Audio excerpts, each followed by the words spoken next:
yang sudah dirusak itu berarti sudah fix ya? Memang benar sudah fix itu rusak. saya mengunjungi langsung, bahkan dikawal oleh sekitar 300 perusahaan, 300 kepolisian, personil itu fix sudah terlihat hancur dan mereka mengakui, dan pihak kepolisian ingin membantu memfasilitasi tentang itu. Akan tetapi sampai detik sekarang kami belum dapat jawaban dari pihak kepolisian. Saya Agus juga sama dari Madura, teman saya, saudara saya. Saya sebenarnya sudah menyimak sejak lama tentang kasus apa ini namanya perampasan lahan, dan saya tertarik di permasalahan yang terakhir sempat di-spill sama Bang Mahesa, di mana ada satu kawasan di daerah Cirebon itu ternyata merupakan ini apa namanya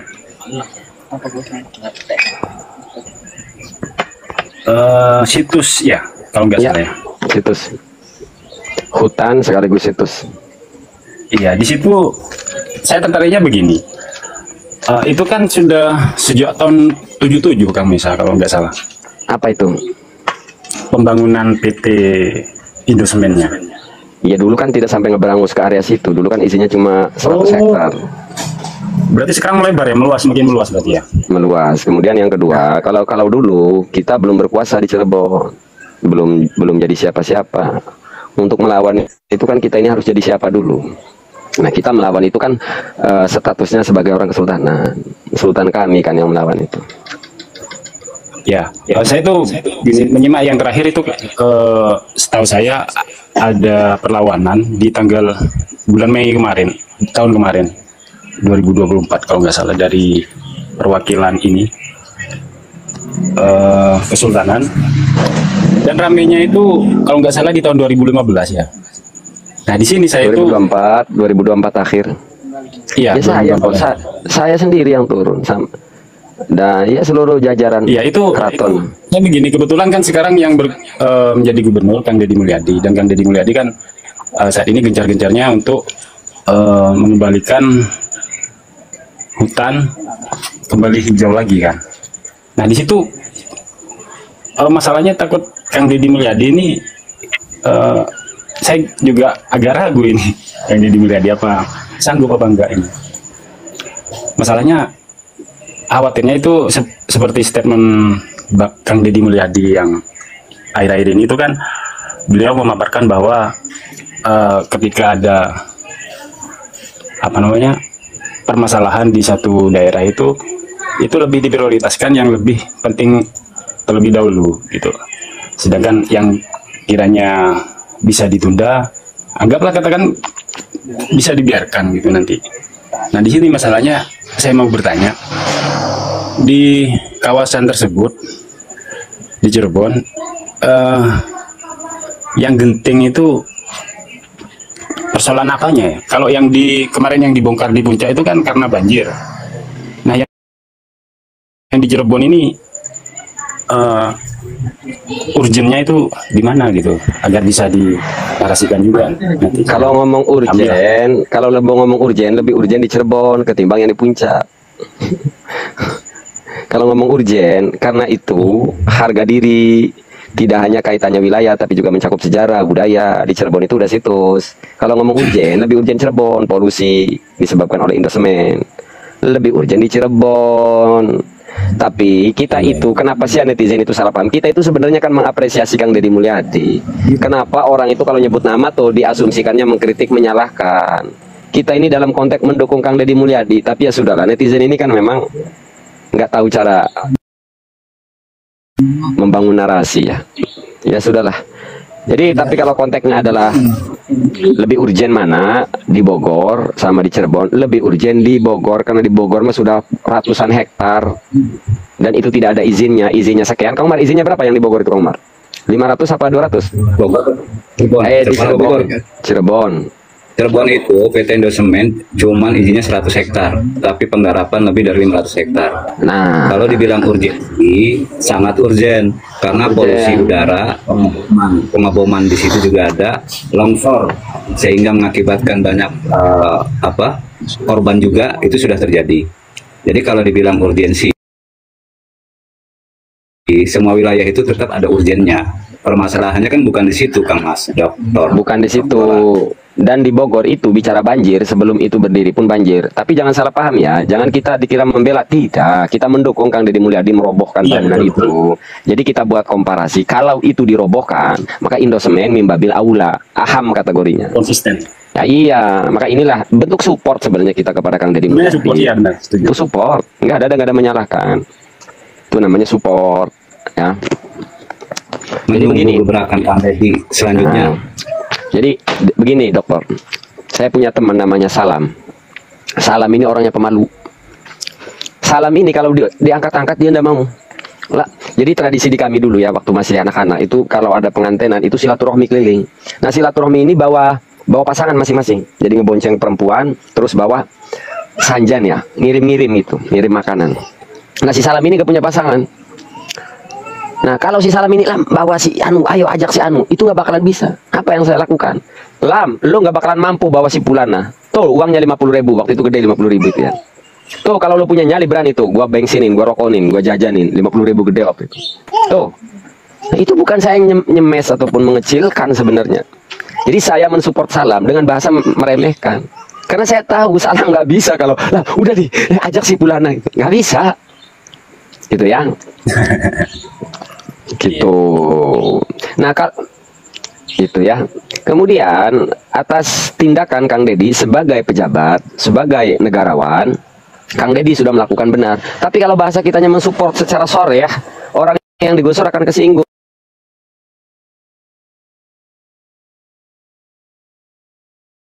Kritik sama netizen itu, yang nggak ngerti apa-apa sebenarnya cara membangun narasi ya, nggak ngerti sebenarnya. Lihat aja pendukung Kang Deddy Mulyadi, ya satu-satu lah, saya ketawa aja. Iya sebenarnya saya itu begini kan, sebelumnya itu kan saya sendiri ya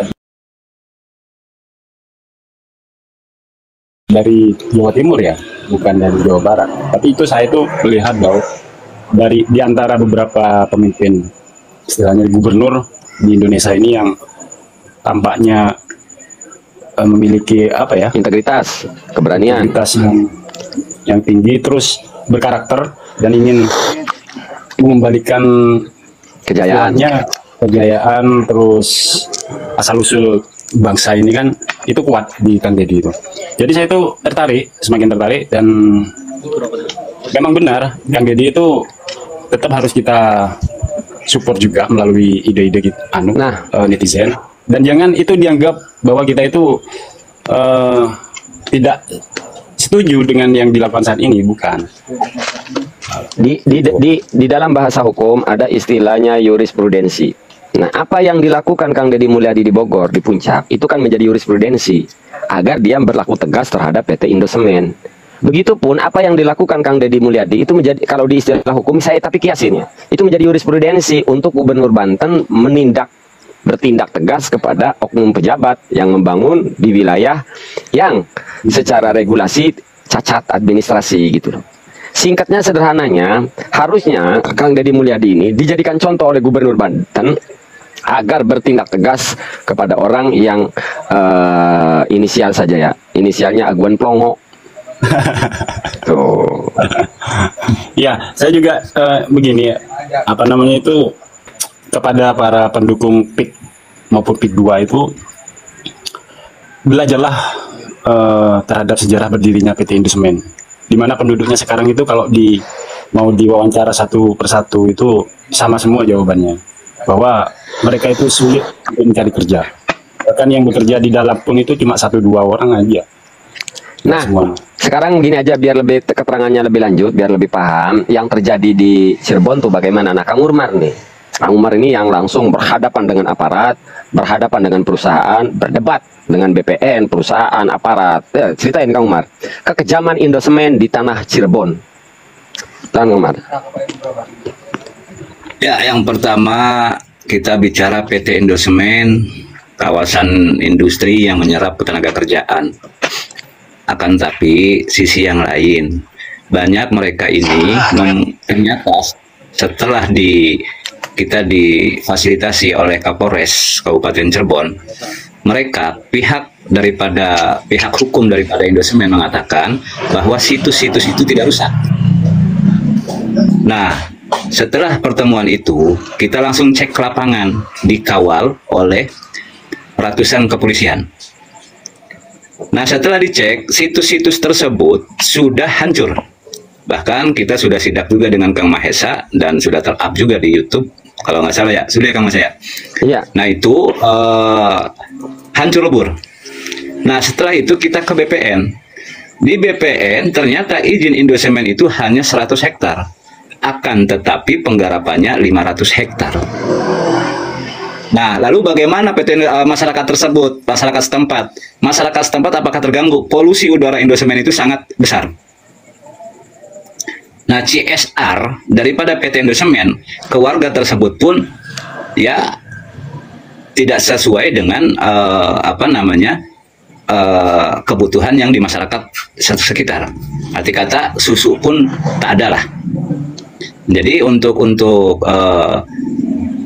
teguran, bukan teguran, sistem support kepada KDM ini, coba kita ingin mengetahui apakah dengan PT-PT besar mereka akan berani atau hanya dengan PT-PT yang sedang-sedang saja.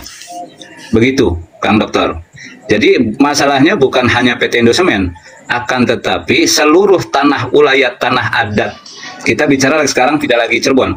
Seluruh tanah adat, tanah ulayat yang ada di Indonesia yang diklaim oleh PT atau yang diklaim sebagai PSN, ini pun bermasalah. Begitu kan, Dokter? Contoh Banten, PSN digugurkan karena memang mereka ini PSN ini mereka memberikan tanah-tanah proyek strategi nasional ini. Tanah siapa? Pertanyaannya kan itu. Ada tanah ulayat, ada tanah adat, ada pemiliknya. Mereka pun pemiliknya punya surat-surat. Akan tetapi selalu didolimi. Selalu didolimi. Begitu, Kang Dokter. Tapi kalau saya perhatikan itu caranya sama ya berarti ya, cara memperoleh lahannya itu dengan cara memaksa. Yang di Banten dengan yang di Jogja. Dengan cara diberikan izin oleh oknum-oknum pejabat pemerintah. Bahkan dari DPRD Cirebon pun sudah mengunjungi PT Indosemen dan menegur karena tidak menanam kembali pohon-pohon untuk hutan mangrove. Jadi persyaratannya setelah digarap itu kan harus ditanam. Nah, ini tidak ditanam. Nah, jadi oknum pejabat kita pun banyak berperan untuk memberikan izin-izin ke perusahaan-perusahaan. Lalu akhirnya kita melihat bahwa ternyata tanah ulayat, tanah adat ini dirampas berdasarkan undang-undang. Nah, ini apakah undang-undangnya yang bermasalah atau memang oknum-oknum pejabat ini yang mempermainkan undang-undang? Oke, berarti situs-situsnya yang sudah dirusak itu berarti sudah fix ya? Memang benar sudah fix itu. Saya mengunjungi langsung, bahkan dikawal oleh sekitar 300 perusahaan, 300 kepolisian, personil itu fix sudah terlihat hancur dan mereka mengakui, dan pihak kepolisian ingin membantu memfasilitasi tentang itu. Akan tetapi sampai detik sekarang kami belum dapat jawaban dari pihak kepolisian. Nah, masalahnya sekarang bukan hanya situs, Kang Dokter, akan tetapi tanah-tanah ulayat, tanah-tanah adat yang dipaksa di PSN-kan atau diberikan kepada perusahaan-perusahaan. Dan ini terjadi bukan hanya di Cirebon, akan tetapi di seluruh wilayah yang ada di Indonesia. Iya. Nah, kalau berbicara urgensi, ya ini sudah urgen sekali. Ketika PT-PT dengan lenggang leluasa dibantu oleh oknum-oknum pejabat membangun sebuah perusahaan, lalu memberikan upah kepada masyarakat setempat dengan anggaran yang murah, ini pun bermasalah. Sekarang Kang Dokter, gaji 2.200.000 untuk wilayah Kabupaten Cirebon sampai 3 juta. Apakah itu untuk bisa bertahan hidup? Kan tidak. Gaji segitu itu bukan untuk bertahan hidup, bukan untuk menikmati hidup, akan tetapi itu hanya untuk bertahan hidup. Jadi penyerapan tenaga kerja akan tetapi berbanding kebalik, justru tenaga kerja kita dibayar murah. Sehingga terkesan para investor masuk ke Indonesia atau ke wilayah-wilayah kabupaten atau pelosok-pelosok menganggap bahwa SDM kita itu rendah, dan ini sangat-sangat miris gitu loh. Seharusnya pemerintah juga membantu supaya tenaga kerja ini dibayar sepantasnya. Nah, kalau berbicara kawasan industri yang dibilang KDM bahwa kawasan industri pabrik itu adalah wilayah depresi, kata beliau di salah satu podcastnya, ya bagaimana tidak menjadi depresi, sedangkan UMR-nya saja itu hanya untuk bertahan hidup, bukan untuk menikmati hidup. 2.200.000 sampai 3 juta itu kita harga, sedangkan harga beras, harga bensin di mana-mana sama. Mau yang UMR-nya 4 juta, mau yang UMR-nya 3 juta, mau yang UMR-nya 2 juta, itu harga bensinnya sama. Nah, jadi sekarang urgensinya ketika sekarang Banten nih bergejolak, seharusnya pemerintah harus mengecek tanah-tanah ulayat, tanah-tanah adat atau tanah-tanah warga yang direbut paksa secara undang-undang tanda kutip oleh oknum-oknum pejabat yang tidak bertanggung jawab, ini seharusnya segera diperiksa. Jadi bukan hanya sekarang pembahasannya Cirebon, bukan hanya pembahasannya Banten, tapi seluruh wilayah yang dipaksa atau dijadikan kawasan industri, kalau dicek satu-satu banyak yang menyesal itu. Banyak merasa terbodohi oleh oknum-oknum tersebut. Berarti bicaranya sistem ya, sistem yang dibuat oleh para anggota dewan ini. Anggota dewan Embrut. Ya.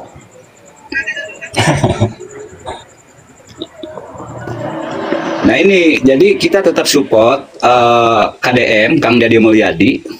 Toh pun kalau memang KDM komplit, mangga silahkan datang ke Pangeran Kuda Putih karena beliau yang memegang data-data tersebut. Kami sudah mengurus ini sudah hampir 1 tahunan lebih. Ini aja Kang Umar, nanti Kang Umar kita yang datang aja ke Kang Deddy Mulyadi, barangkali persoalan yang terjadi di Cirebon ini belum sampai ke Kang Deddy atau Kang Deddy tidak memiliki data. Jadi kayaknya kita harus nyari waktu untuk menemui Kang Deddy membicarakan Cirebon ini. Hitung-hitung kita juga membuktikan bahwa kita peduli terhadap seluruh wilayah di tanah air ini, tidak hanya Banten gitu. Jadi kita tidak egois. Gitu. Kedua, kita bukan hanya ngurus kok belum selesai kok bicara Cirebon. Saya bicara Cirebon sudah setahun. Itu bicara Banten yang baru beberapa bulan. Jadi lebih dulu ke persoalannya kita itu turun di lapangan itu masalah Cirebon. Jadi kita itu bukan otaknya kayak si curut-curut itu, lu orang mana? Enggak gitu mindset kita. Ini NKRI gitu. Ya kalau misalkan otaknya kita mengikuti otaknya si curut-curut itu, sebetulnya warga yang dilintasi tanah Urugan juga berhak mengatakan bahwa tanah Urugan tidak boleh lewat sini gitu. Iya mestinya. Oke lah, jadi kita ada tamu nih. Ya, Kang Umar ada tamu istimewa kayaknya nih. Saudara Tarsin, silakan. Ini Tarsin mana ini? Ini mah cuma lucu-lucuan aja. Oh alah, kirain Tarsin saudaranya Kades Kohot. Oh berarti ini mah Tarsinnya Tarsin Plongo berarti ya? Ya Tarsin Plongo berarti. Orang mana? Bang Tarsin, orang mana? Orang Kohot juga sampean Bang Tarsin? Bukan. Oh berarti ya kalau Tarsin Kohot, Tarsin pinter karena bisa mengambil keuntungan dari proyek-proyek. Kalau ini kayaknya Tarsinnya Tarsin Plongo ini. Apa di Tarsan. Tarsin KW. Tarsin KW. Saya sudah senang nih ada Tarsin ini. Jadi untuk netizen semua ya, kita tidak pernah namanya tidak suka dengan KDM. Kadang salah paham semua nih. Ya. Jadi kita mensupport perjuangan KDM yang selama ini berjuang terus untuk rakyat. Nah kita juga menunggu, apalagi beliau seorang budayawan yang punya luhur ajaran leluhur itu kembali lagi, maka sebelum ke ajaran leluhur, maka tanah-tanah leluhur pun juga harus kembali lagi kepada haknya. Jadi kudu ingat tanah Purwodadi lah. Ya iyalah, karena kan wilayah bumi ini ya tidak lepas daripada bagian dari sejarah, kecuali istilah Cirebonnya dihilangkan. nggak ada kata Cirebon lagi. Kita ini sebenarnya kita itu menyampaikan ya kepada Kang Deddy itu menyampaikan informasi, khawatir belum sampai kepada Kang Deddy gitu loh. Justru kita ini jujur ya, saya sebagai bangsa Banten itu ngiri sama warga Jabar itu, serius. Coba di Banten gubernurnya kayak Kang Deddy, keren dah. Justru saya sebagai bangsa Cirebon menunggu gebrakan Kang Deddy untuk menggebrak perusahaan-perusahaan besar. Ya mungkin itu Kang lah, ya tadi seperti katakan netizen satu-satu. Tapi ya, alhasil tugas kita sudah selesai. Bahkan setuju nggak Kang Umar nih kalau kita menghadap Kang Deddy secara resmi gitu loh, sebagai jajaran. Nanti kita menghadapnya sebagai jajaran dari Kesultanan Kesepuan Cirebon. Maesa jangan sembarangan ngebawa-bawa nama Kesepuan Cirebon. Saya jajaran resmi. Bukan membawa-bawa, memang saya jajaran resmi Kesultanan Cirebon. Ya, saya juga sebagai bisa dikatakan perwakilan dari netizen setuju kalau Bang Mahesa sama Kang Umar ini silaturahmi lah ke Kang Deddy. Bahkan saya sekarang Kang itu dapat data 1000 hektar itu datanya sudah ada di tangan. Itu ada suratnya, ada tanah, ada ya surat-suratnya komplit. Tapi di situ berdiri ya pabrik-pabrik, bahkan dari pemerintah juga ada gitu. Jadi permasalahannya sekarang masalah tanah ini sebetulnya terjadi itu sudah lama. Cuman kita memang kurang disosialisasikan tentang masalah tanah. Itu karena memang pemerintah sengaja membuat rakyat ini tidak mengerti pertanahan, sehingga seenak udel oknum BPN tuh memainkan aksinya dengan para pejabat perusahaan-perusahaan itu. Jadi sebenarnya atas apa yang terjadi selama ini di Banten, kritikan saya kepada Polri ya, oknum polisi, itu aslinya kemarahan itu ke BPN sama oknum Kades. Karena mafianya itu ya oknum Kades sama oknum di BPN. Polisi mah kayaknya, oknum polisi ya, kayaknya paling perannya itu 30% kayaknya. Ya, itu kalau dihitung, Kang Dokter, di setiap wilayah di Indonesia, pasti sertifikat ganda itu ada. Ya. Ya sudah rahasia umum. Iya. Ya, izin saya tuh tertarik barusan ada oknum, bahkan kemarin kan sempat berbincang masalah oknum polisi. Bang Mahesa itu, saya kan kebetulan keluarga saya itu polisi ya, tapi ya saya juga sedikit banyak tahu bagaimana apa ya tingkah lakunya polisi. Sejak kecil saya kan tinggal di asrama polisi. Saya juga punya keluarga polisi mah. Berbicara tentang oknum, itu saya berpendapat begini Kang Mahesa, ketika nanti ada pergejolakan dengan oknum tertentu, nah itu alangkah baiknya Kang Mahesa bersama beberapa perwakilan lah, katakan itu silaturahmi langsung tanpa didokumentasikan, anggap offline lah gitu. Dengan siapa? Dengan siapa? Ke rumah oknumnya. Itu saya yakin kalau beliau berbicara empat mata dari hati ke hati itu pasti luluh nanti. Cobalah cara-cara persuasif dulu. Nanti ya khawatirnya ke depan ini kan semakin rajalela kan mereka kan. Dimana sekarang itu banyak buzzer-buzzer yang menyerang yang mendukung dua orang bodoh loh. Gini, sudah saya sampaikan, peran terhadap kegaduhan di Banten, peran oknum polisi itu dampaknya cuma 30%, bukan jumlah Polrinya, bukan.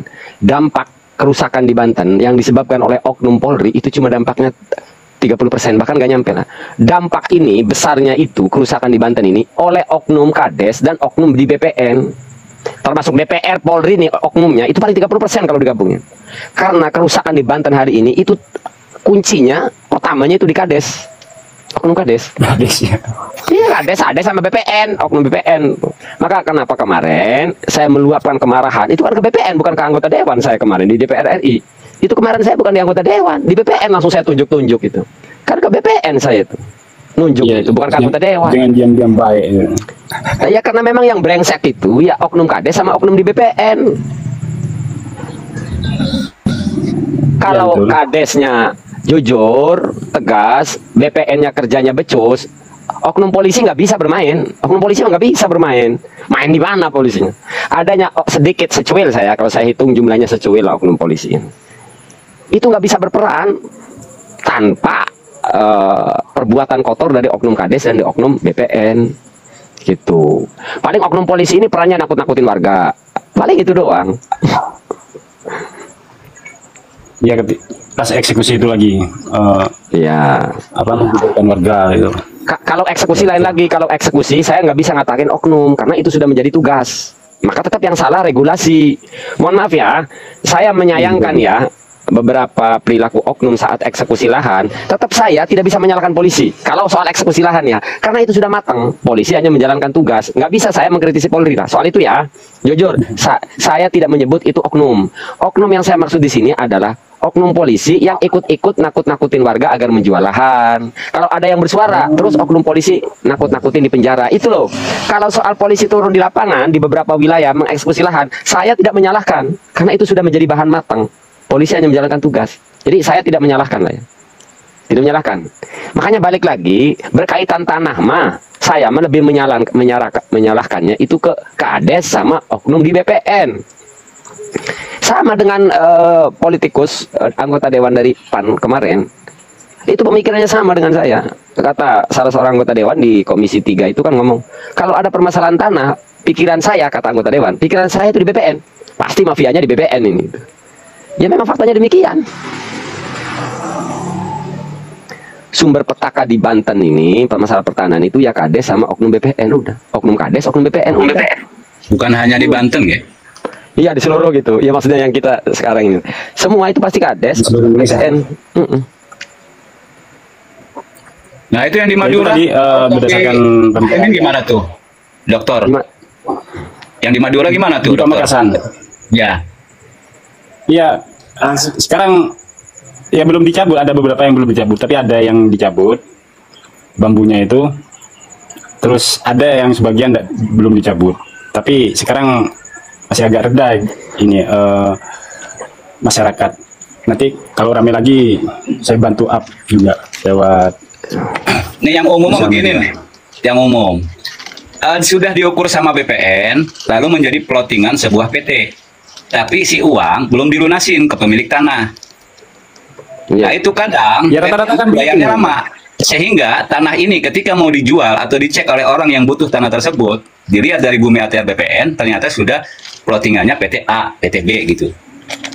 Bahkan sudah ada yang DP, kalau yang di Madura ini di DP sama perusahaannya, tapi sama oknum desanya ini, perangkat desanya ini yang nggak disampaikan ke warga gitu. Iya, kadang bukan uang DP, kadang uang pengikat. Uang pengikat, kadang bukan DP ya istilahnya.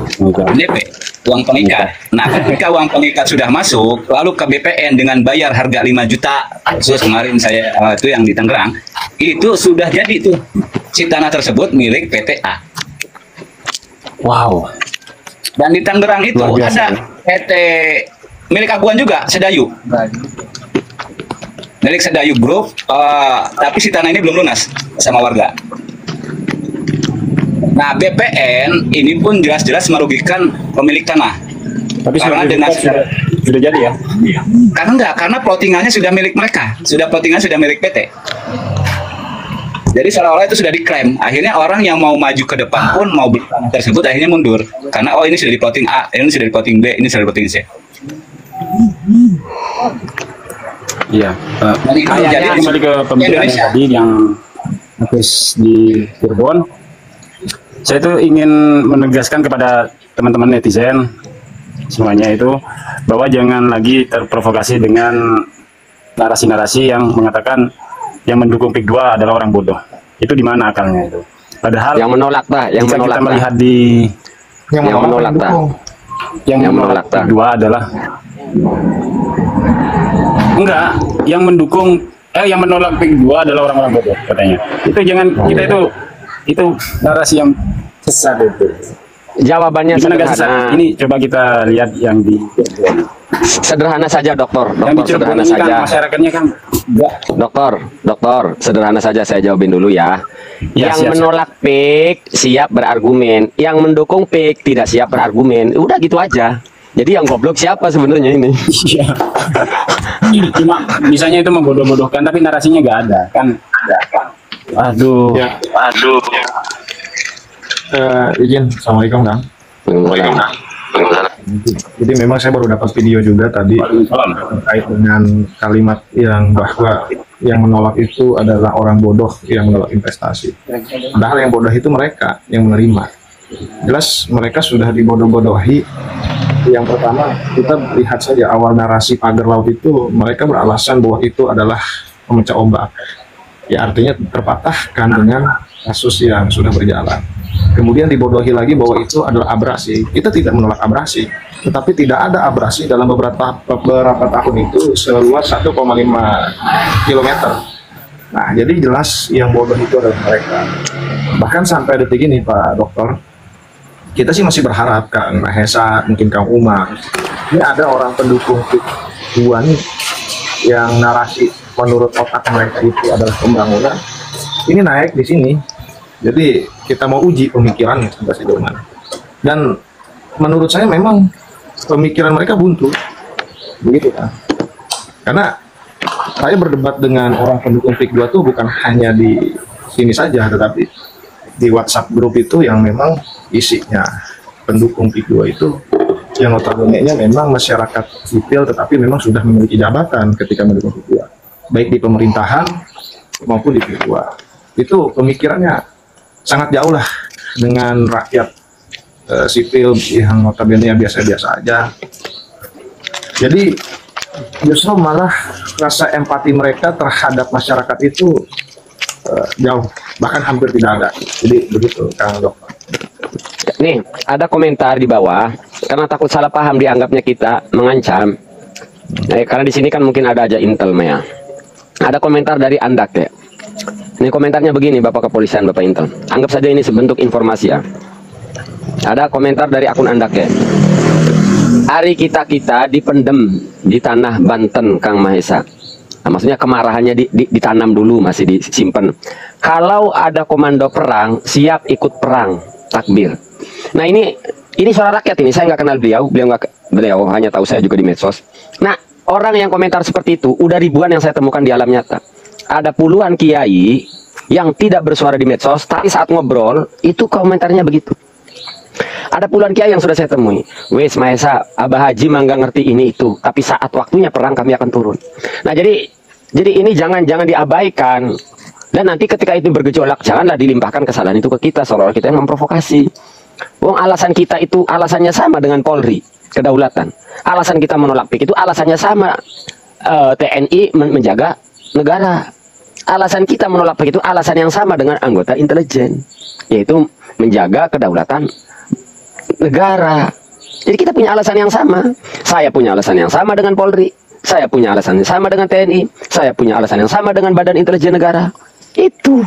Nah, suara rakyat di bawah yang bahasa perang itu kan harus menjadi perhatian mereka. Bukan dibedik, tapi diperhatikan agar tidak meluas. Nah, maka kalau penegakan hukum tidak adil, maka kalau pejabatnya baik di legislatif dan eksekutif memainkan rakyat, maka potensi itu akan besar, akan meluap bahasa perang-perang itu. Ini sudah di depan mata. Jadi saya kira apa yang sudah dilakukan selama ini oleh intelijen di titik-titik perbatasan lebih terhadap apa yang sekarang terjadi di Banten. Efeknya kan yang sering kita sampaikan, Kang Yahya sampaikan, semua sampaikan bahwa kalau terjadi gejolak di Banten, yang lain pasti ngikut. Pasti.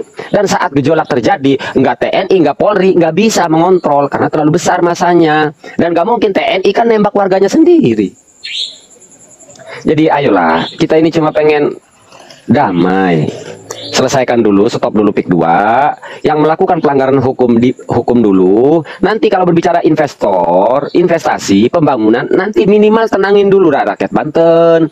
Ini mah sudahlah, yang sudah dilakukan PIK ini belum selesai, malah datang ke Pemkot Serang. Ini benar-benar ngelunjak yang namanya PIK ini. Dan buat Pemkot Serang, ya tolong hati-hatilah. Kita ini suara mereda ini hanya karena Ramadan loh. Habis Ramadan mah gejolak lagi nih. Jadi tolong semuanya memperhitungkan lah ya.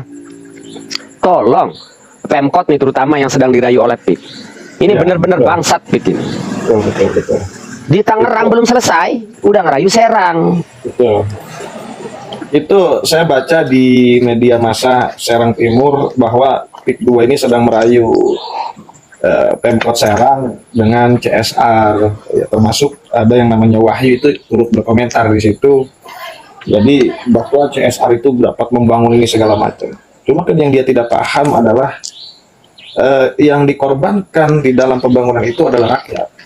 Nah, ketika kerusuhan sudah terjadi, contoh yang kemarin sudah terjadi adalah di Teluk Naga. Ketika ada pembakaran satu mobil, kemudian 18 unit mobil dirusak. Pertanyaannya, apakah salah rakyat? Belum tentu. Rakyat, kalau tidak dipicu oleh para pengusaha yang memang melanggar hukum, melanggar aturan, itu tidak akan bergerak. Kalau sudah besar, kalau sudah seluas itu dan kemarahan masyarakat sudah meluap kemana-mana, maka mereka akan sulit untuk menangani persoalan itu. Betul yang disampaikan tadi Kang Mahesa. Tugas TNI itu adalah menjaga kedaulatan, bukan memerangi rakyat. Itu yang pertama poinnya. Tugas polisi adalah mengamankan rakyat, mengamankan NKRI, mengamankan Indonesia, bukan melawan rakyat atau membela siapa yang membayar. Artinya ketika telah terjadi kerusuhan yang sangat besar nanti di Tanah Banten karena sulit untuk karena kemarahan itu sulit dibendung ya. Nah, ini akan menjadi persoalan baru. Nah, siapa yang rugi? Jelas yang rugi adalah Indonesia. Makanya negara di dalam persoalan ini harus berhati-hati karena itu sangat luar biasa. Kang Yahya, jujur saya menerima berita PIK mendatangi Pemkot, ikut tuh jengkel, muak, marah. Kenapa? Karena kalau saya jadi pemerintah kota Pemkot, didatangi PIK dengan narasi CSR itu jelas marah, kesinggung. Kenapa? CSR itu kan kewajiban, tanpa dibicarakan pun itu pasti keluar. Karena itu kewajiban perusahaan kepada negara, kepada rakyat. Nah, artinya ketika PIK yang dibicarakan CSR itu kayak menganggap bodoh pemerintahan kota. Kayak dianggapnya anak kecil gitu loh. Nah, ini jadi tolong menjadi perhatian Pemkot. Kok kalian terkesan dianggap bodoh gitu loh? Yang dibahas CSR, ngebahas CSR itu sama orang kampung tuh yang nggak ngerti. Kalau orang Pemkot itu tahu CSR itu kewajiban perusahaan. Ngapain dibicarakan? Artinya sesuatu yang sudah talazum. Itu sesuatu yang sudah pasti. Bang, emang selama ini CSR pada larinya kemana? Apa masyarakat setempat menikmati? Ke oknum ormas, ke oknum pejabat dari legislatif dan eksekutif. Jadi dagelan kalian bicara CSR. Pemkot, wis tolonglah jangan nambah-nambah kami marah. Kami ini memang orang kampung, tapi kami ini sudah tidak bodoh lagi. Ini CSR yang dibicarakan. Ya Allah, ya Robbi. CSR-nya dimakan sama oknum, nggak nyampe ke rakyat. Kamu masih jawab. Lebih dalam lagi begini, lebih dalam lagi, CSR itu kan cuma sedekah. PIK datang ke Pemkot begini, gua mau usaha di sini, tenang, lu gue bagiin sisanya. CSR, lu gue bagiin sedekah. Sepelongo itukah pemerintahan kita? Sepelongo itukah pemerintahan kita atau sebiadab itukah PIK? Kan begini datang ke Pemkot, gua mau ngebangun properti di sini, tenang, lo gua kasih sedekah. Betapa tidak memiliki harga dirinya pemerintah kota Serang di hadapan PIK. Maka saya berani katakan PIK itu perusahaan paling bangsat di Indonesia ini. Dan tolonglah buat pemerintahan kota, kami tidak menyalahkan ini ya, tidak menyalahkan. Jadi tolong jangan disepelekan. Pemerintahnya seharusnya tersinggung, kalau saya jadi Pemkot kesinggung, lo PIK, lo datang-datang jauh-jauh ke sini cuma berbicara CSR. Dikira kami apa? Ya cuma mungkin kan pemerintah kota kan nggak bakalan berani tegas kalau sama PIK, anak buahnya, jongos-jongosnya Aguan nggak bakalan. Bukan ya udah selain ke saya aja. Bukan hanya CSR pabrik, kan? Bukan hanya CSR pabrik, tapi CSR yang desa-desanya dekat perhutani. Itu perhutani itu hasilnya berapa miliar itu dalam setahun? Berapa triliun itu dalam setahun? Apakah CSR-nya masyarakat di situ dapat? Saya jelaskan. Jadi kalau berbicara CSR aturannya ada. Perusahaan membayar CSR. Cuma larinya pada kemana? Jadi saya ada bilang izin terkait dengan CSR. Jadi CSR itu sudah diatur dalam undang-undang, betul. Itu adalah kewajiban. Jadi CSR itu adalah kewajiban perusahaan minimal 2% yang dikeluarkan dari keuntungan. Coba bayangkan 2%. Artinya kalau dia sudah membantu masyarakat, contoh ya, misalkan 200 sampai 300 juta, sudah berapa keuntungan PIK 2 yang dikeruk dari tanah Banten? Nah, sementara Pemkot Kota Serang hanya ditawarkan CSR, artinya tidak ada seujung kukunya dari keuntungan itu. Cuma 2%, artinya masih ada 98% lagi yang sudah dinikmati oleh mereka. Ya. Dari 200 juta itu dibagi misalkan sama orang kampung nih, yang jumlah orangnya itu misalkan 200 satu desa, atau berapa? Dalam satu desa ada berapa orang? Ada 1000. Tidak seperti itu, Kang. Jadi malah CSR itu dinikmati hanya kepada sebagian pendukung. Aturan bahwa CSR itu buat masyarakat. 200 juta dibagi ini cuma 200.000. Nah, segitu kenyataan 200.000 menggadaikan tanah. Kamu Mar sinyalnya, kamu Mar investor asing. Kamu Mar sinyalnya putus-putus. Gini, Kang Umar, gini. Kenyataan yang di lapangan ya. Kalau di Tangerang kan memang sudah jalan. Jadi kenyataan CSR itu dikelola bukan untuk masyarakat. Bukan ya, enggak nyampe. Kalau itu kalau pernyataan mah sudah pasti Kang Yahya. Halo, Kang Yahya. Kenyataannya itu CSR dimakan sama oknum. Jelas ya. Nah ini semisal, toh pun kenyataannya ini di masyarakat, untuk masyarakat, kebagian cuma 200.000, 100.000 tahun sekali. Nah harga tanah leluhur, harga diri tanah leluhur itu harganya segitu, 100.000. Leluhur kita kira-kira tanah dengan darah. Di situ masih ribut BCR, harganya cuma segitu. Ya iya, ilustrasinya begini. Kalau mau diterima, enggak, jangan dulu Kang. Kita jangan dulu menyalahkan Pemkot dulu. Belum sampai ya kita menyalahkan. Makanya kita ini mengultimatum agar jangan sampai menerima. Jadi kalau boleh saya ilustrasikan beginilah ya. Kita menjaga leluhur kita, nenek moyang kita menjaga tanah kita. Dari tanah itu tumbuhlah kelapa. Habis itu PIK 2 ilustrasi ya. Perusahaan ini datang, udah saya ambil kelapanya. Kades pejabat, gua kasih ampasnya loh. Santannya gua ambil ya. Nanti saya kasihin batoknya gitu loh.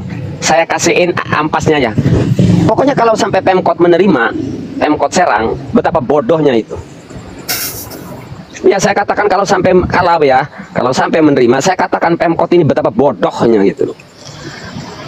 Ya makanya itu, jadi gini ya, persoalan PIK itu ya memang dari pemerintah kota kemudian ke desa. Ya mereka juga, kita tidak menafikan, mereka juga memiliki oknum dari aparat-aparat penegak hukum. Ya kita tidak tafikan itu, karena ya, itu segalanya jelas. Nah salah satunya adalah untuk menekan persoalan-persoalan yang ada di bawah, yaitu dengan cara intimidasi. Nah cuman bersyukurnya kita bahwa PSN-nya sudah dicabut. Artinya di sini masyarakat harus lebih berani di dalam menyuarakan hak-haknya. Nah itu yang sekarang harus PR buat kita, bagaimana masyarakat ini lebih berani. Harus lebih berani Pak, betul. Iya, kenapa? Karena juga saya tertarik ini, mohon maaf izin. Saya tertarik statementnya Bosman kemarin, Bang Maesa, bahwa kemungkinan besar di pemerintahan Pak Prabowo ini 9 naga akan diganti 9 haji. Amin, amin. Di situ kan ada celah untuk masyarakat ini ke depan tidak boleh takut lagi dan harus melawan. Ya, justru mungkin karena melobi atas udah agak sulit ini, makanya melobi bawah lagi. Makanya kita kawal lah Pemkot, pemerintah kabupaten dan kota, agar jangan sembarangan menerima rayuan sipik pelongo, sipik bangsat itu. Sudah saya berani nyebut PIK itu bangsat, perusahaan bangsat. Iya, jadi memang seperti itu kan. Makanya ya tadi seperti yang sudah disampaikan, alhamdulillahnya ya Pak Presiden ini sebetulnya yang dicabut itu bukan hanya PIK 2, tetapi ada 77 PSN. Salah satunya adalah PIK 2, IKN, kemudian sampai ke Rempang. Nah, dari situ menandakan bahwa dicabutnya PSN ini karena memang banyak persoalan. Dan itu. Nah, dari mana dia tahu banyak persoalan? Ya salah satunya penyampaian yang disampaikan oleh masyarakat itu ketika kemarin Kang Maesa datang ke gedung DPR. Di situ ada data yang mereka dapat. Bahkan persoalan itu juga muncul terkait dengan masalah tanahnya adalah ketika kemarin program PRONA. Jadi PRONA itu adalah program sertifikasi massal. Jadi banyak juga oknum-oknum pejabat maupun oknum-oknum BPN dan oknum-oknum Kades ini yang memanipulasi data terkait dengan persoalan itu. Sehingga tanah-tanah yang tadi dibilang, kok kenapa NIB nomor induk bidang itu bisa ganda? Ya kalau kata Kang Umar bisa ada 2. Kok warga belum pernah menjual tetapi NIB-nya di BPN itu sudah muncul. Nah itulah oknum-oknum dari mulai Kades sampai ke BPN yang bermain. Nah itu pun terjadi di wilayah Tangerang kemarin. Itu ada 3 data. Kita intermezzo dulu nih ya, buat pemerintah kota terutama. Ini kita intermezzo ya. Saya akan tunjukkan ceramah Kiai Said saat belum ketemu Aguan mungkin ya. Ini jadi catatan penting nih. mati demi tanah airnya, mati syahid. Kata si Syahid. Tahu segitu ya, Kiai tahu segitu luar biasa. Beda sekarang bahkan Kiai udah modern. Tahun 1914 sampai 20. Barang siapa berkhianat pada tanah airnya boleh dibunuh. Sampai gitu. Man khana luwatuni halalun damu. Tapi gak mata kafir, ya gak mata kafir. Boleh dibunuh kalau ada orang mata-mata Belanda atau akhirnya penjajah, boleh dibunuh walaupun orang Islam. Tapi gak mata kafir kan. Mereka mengatakan bahasa begini, man mata li ajli watani mata syahidan. Dan siapa mati demi tanah airnya mati syahid. Kata si Syahid. Tahu segitu ya, Kiai tahu segitu luar biasa. Beda sekarang bahkan Kiai udah modern. Tahun 1914 sampai 20. Barang siapa berkhianat pada Titi lama itu bolak-balik keputar. Ya kamunya nggak paham-paham tuh. Dari tadi saya katakan, ini ceramah. Kita lagi nggak bicara video, kita lagi bicara substansi, isi. Itulah ceramah Kiai Said mengutip kalam Mbah Hasyim Asy'ari ketika Kiai Said belum rapat di PIK. Tapi substansi itu tidak pernah hilang hanya karena Kiai Said sekarang bergeser. Karena Kiai Said ketika itu konteksnya mengutip kalam Mbah Hasyim. Nyampe belum otaknya? Kata Mbah Hasyim Asy'ari, barang siapa yang mati membela tanah airnya mati dalam keadaan syahid. Dan barang siapa yang berkhianat kepada negeri, maka halal darahnya, walau tidak kafir, tapi darahnya halal. Nah itu tertarik di bagian terakhirnya tuh. Kalau pemerintah tidak peka terhadap poin kedua, waman khona liwatonihi halalun damuhu, kalau tidak peka, ya betapa bodohnya pemerintahan kita ini. Ini kalam Mbah Hasyim, barang siapa yang berkhianat kepada tanah airnya, maka darahnya halal. Catat itu ajaran Mbah Hasyim Asy'ari itu kalamnya. Jadi tolonglah jangan berbondong-bondong mencetak sejarah sebagai pengkhianat. Jangan hanya karena untungan sesaat. Karena saat kalian mengorbankan rakyat demi kepentingan jabatan kalian, konsekuensinya kalian akan dianggap dan akan dicap sebagai seorang pengkhianat. Yang lalu kemudian tadi halalun damu, kata Mbah Hasyim Asy'ari yang dikutip oleh Mbah Syahid Akil Siroj ketika belum error. Itu video lama. Isinya kan nggak tetap sama sampai sekarang. Kan yang error Kiai Saidnya, bukan substansi kutipannya. Paham sampai sini? Ya. Jadi gini Kang Mahesa, sedikit menambahkan lah Kang Umar ya. Jadi gini, kita apa namanya tuh mencintai atau kita mengagumi seseorang itu adalah kepada orang yang sudah mati. Oh iya. Kalau orang sudah mati, itu sudah putus, artinya sudah tidak berubah lagi pemikirannya. Ya. Tapi ketika kita mengagumi kepada seseorang yang masih hidup, yang masih bernafsu, masih berpikir dan masih berubah. Nah seperti itulah contohnya tadi. Makanya kalau saya mah mengagumi para wali-wali itu ya, kiai ulama itu pada mereka yang sudah meninggal. Artinya sudah putus urusan sudah matang. Sudah matang. Dan tidak ada lagi perubahan-perubahan dari mulai pola pikir dan lain karena sudah tidak ada lagi, karena sudah selesai. Jadi perjuangannya kalau memang dari awal berjuang sampai dia meninggal, berjuang sampai tua. Nah disitulah poinnya. Nah artinya apa? Dari situ jelas bahwa PIK 2 ini memiliki pengaruh buruk, bukan hanya kepada ulama, bukan hanya kepada pejabat, termasuk kepada rakyat-rakyat yang ada di bawah, termasuk kepada rakyat-rakyat. Gitu. Nah maka dari itu pentinglah kita sebagai orang yang memang sampai detik ini ya masih berjuang untuk menolak PIK 2 ini untuk terus bersuara ya supaya buzzer-buzzer mereka ini ya kita kita tepis. Karena kalau kita diem maka kesalahan yang diulang-ulang maka akan dianggap benar, kan gitu kan Kang Umar. Jadi ya harus kita tangkal lah persoalan-persoalan itu. Jadi biar mereka dari masyarakat ini jadi punya pembanding antara isi kepala yang menerima dengan isi kepala yang menolak. Nah, dan tinggal ada di dia tuh, dari mana nih kira-kira yang menurut mereka masuk di akal di mana. Karena bukan kewajiban kita untuk rakyat itu ikut kepada kita, bukan. Jadi kewajiban kita hanya memberikan pemahaman dan memberikan pemikiran-pemikiran yang memang pemikiran itu ya secara nalar masuk di akal. Mungkin gitu kan. Ini mulai greme, saya pamit dulu, nanti kita disambung di rumah. Ini tadinya malam ini saya mau ke Mauk, mau rapat, cuma fisiknya nggak kuat. Jadi saya batalin, tadinya ngajak Kang Ade. Nanti disambung beberapa menit lagi ya. Mau minggir, nanti di rumah. Kita live-nya di rumah. Paling 15 menit lah.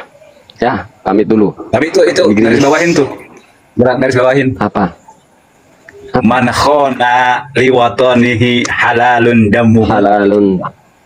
Kan dari dulu juga saya mah sudah begitu. Sebelum mendengar kalam Mbah Hasyim dari mulutnya Ki Said juga saya mah udah begitu. Sambil pegang golok ngomongnya. Jadi gitu. Man khona. Ya nggak gitu. Nggak bisa, Mas. Lo ambil golok, punya golok nggak? Udah nanti di rumah. Liwatonihi halalun damu. Man khona. Ini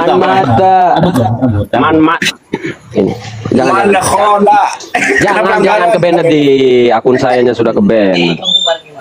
Man mata li ajli watonihi mata syahidan wa man khona li watonihi halalun damu. Mending begitu, Assalamualaikum.